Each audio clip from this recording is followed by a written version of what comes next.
हम इनका खाते को जोरदार ताली बजा दो ऋषि भैया इनका बात एहिजा दोसर नहीं खोखिया रसीला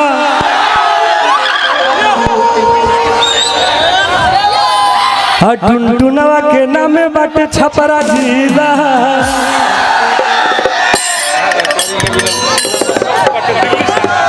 हर किसी से संपर्क बाटे दिल्ली सरकार से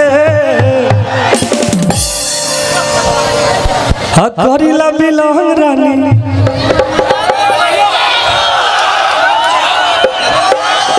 जादू परिवार से बहुत सारा गाना हुई और मंच के सामने उपस्थित हमारे समस्त जनता जनार्दन के रूप में बड़े भाई हमारे चाचा बाबा दादा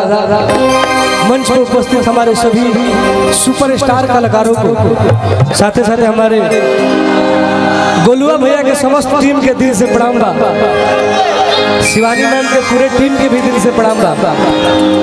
तू लोग मोहब्बत हमारा का हमेशा दिले बड़ा लो और आज हमारे अपने जमाने के किंग सुपरस्टार बड़े भैया छोटू छलिया भैया भी उपस्थित हैं जिन्होंने टुनटुन यादव को बहुत ज्यादा प्यार आशीर्वाद दिए हैं। एक बार छोटू छलिया भैया खाती और चंदन भैया खाती एक बार जोरदार ताली बजा दो हरि गिरे पगली ते गोराए लगल हरि गिरे पगली ते दौड़े लगल जब से भैया छोटू छलिया संगे जुड़े लगल रे पगली आज अपने जिगर के छल्ला नितेश यादव बिहारी जी के क्षेत्र में और अपने भोजपुरी के सुपरस्टार स्टेज स्टार गायिका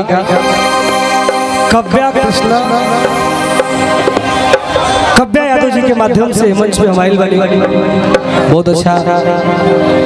हमरा के भाई की तरह मोहब्बत देवेली दिल से प्रणाम बता रहे बरात के माहौल बा बरात के ऊपर कई गाना हम गाए हैं भाई एगो हमरा लिखा लड़का नौजवान बरात में गोई रहता अचानक ओकर मेहरारू फोन करके कहत दिया तो लड़का कहत है अरे की कदम बोला जदी सकरबू आ ज्यादा जे जान बक बक करबू तब लड़किया कहते का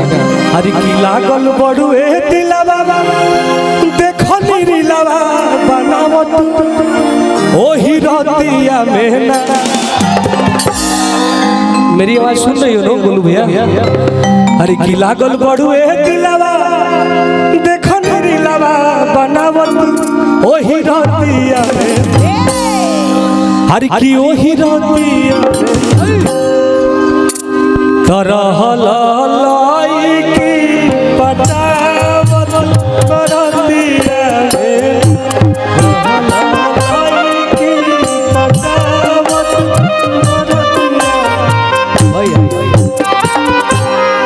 समस्त जनता जनार्दन उपस्थित हो चुके हैं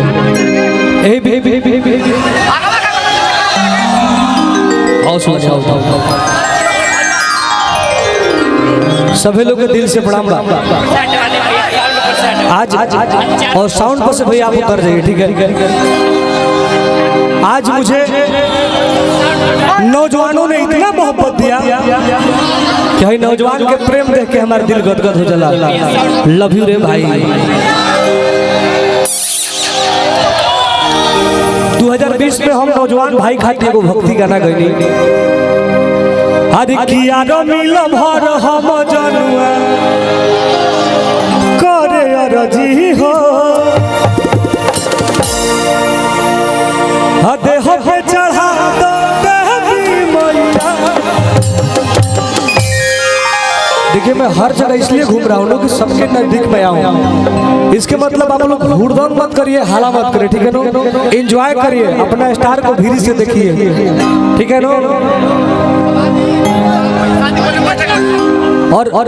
थोड़ा सा आप लोग डाउन हो जाइए जहाँ साउंड है वहाँ से क्योंकि म्यूजिशियन को सुनाई नहीं दे पाएगा भाई डाउन एगो लड़का हमारा लेखा लड़का और शिवानी जी लेखा लड़की एक दूसरे से प्यार करते हैं। लड़किया कहते बताओ तू 4 बजे सुबह में कहाँ जाला, कहाँ मैंने क्या करे जाला, तो लड़किया से लड़कवा कहता लड़किया कि लड़कवा बताओ था देख पगली लगते नौकरी तोर जिंदगी धन्य हो जाएगी। ये गाना के बदला के बाद में हम लोकगीत के रूप में गाना गा देंगे। हरी की लगे ते नौकरी फौज में तोर जिंदगी काटी भक्ति वाला गाना गा रहे हैं। हरी की नौकरी लगी तहरा ऑर्डर पर भेज दे माई बॉर्डर पर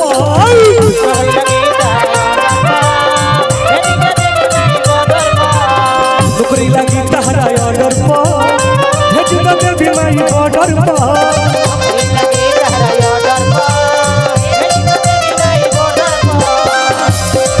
हम सपना साकार माई कर दी हो।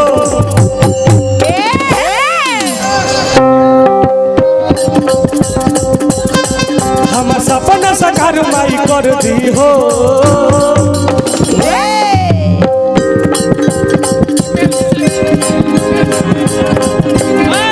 नमस्ते एमएलसी साहब,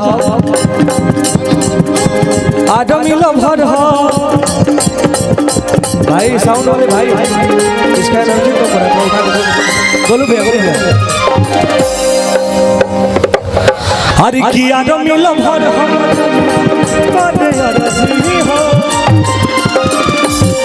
मंच के सामने तमाम यूट्यूबर भैया लोग के दिल से प्रणाम बा, बस मोहब्बत देते रहो तो लोग सही। हरी की आदमी लभर हो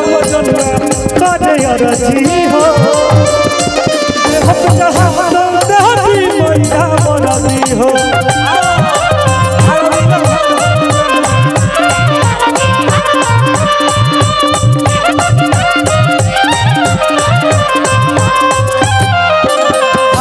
भर हम जनुआ करे अरजी हो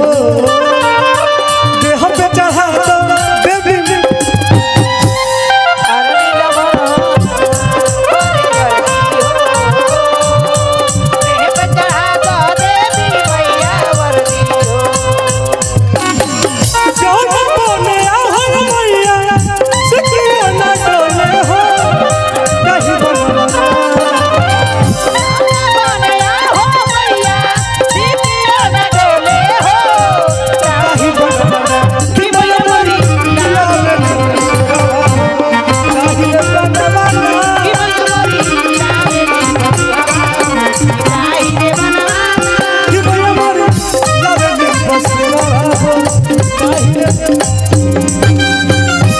भाई भाई भाई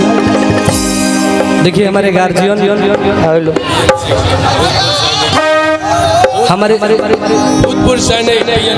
हमारे भूतपूर्व सैनिक बीएन सिंह जी की तरफ से बहुत बहुत पुरस्कार बार। और सुनिए अगर वो मुखिया जी भी बानी अपना पंचायत है। अच्छा अच्छा अच्छा तो आपको दिल से प्रणाम। और देखिए हमारे इधर आओ ऋषि भैया, नेपाल के सुपरस्टार एक्ट्रेस प्रीति पासवान जी भी उपस्थित बानी। हम चाहम कि इनका खातिर एगो जोरदार ताली बजा दो। ऋषि भैया इनका बारे में 2 शब्द बोल। नेपाल की धरती से ये बिहार में आई है और बिहार के नौजवान कलाकारों से बड़ी मोहब्बत करते हैं, तभी तो ये लोग बम्बई जैसे शहर में जाके बिहार और नेपाल के नाम को रोशन कर रहे हैं। एक बार जोरदार तालियां प्रीति पासवान जी के लिए आप सम्मान के साथ बजा दीजिए। टुनटुन जी गा रहे हैं और बेहतरीन अदाकारा है, क्या कहूं। गुल ने गुलशन को गुलफाम भेजा है, सितारों ने आसमां को सलाम भेजा है, सदा गुलाबों से महकती रहो प्रीति पासवान। आप अपने अंदाज के साथ टुनटुन यादव पूरे टीम ने मोहब्बत के साथ ये पैगाम आज छपरा जिला के नौजवानों के नाम भेजा है। जोरदार तालियां सम्मान के साथ प्रीति पासवान जी और टुनटुन जी।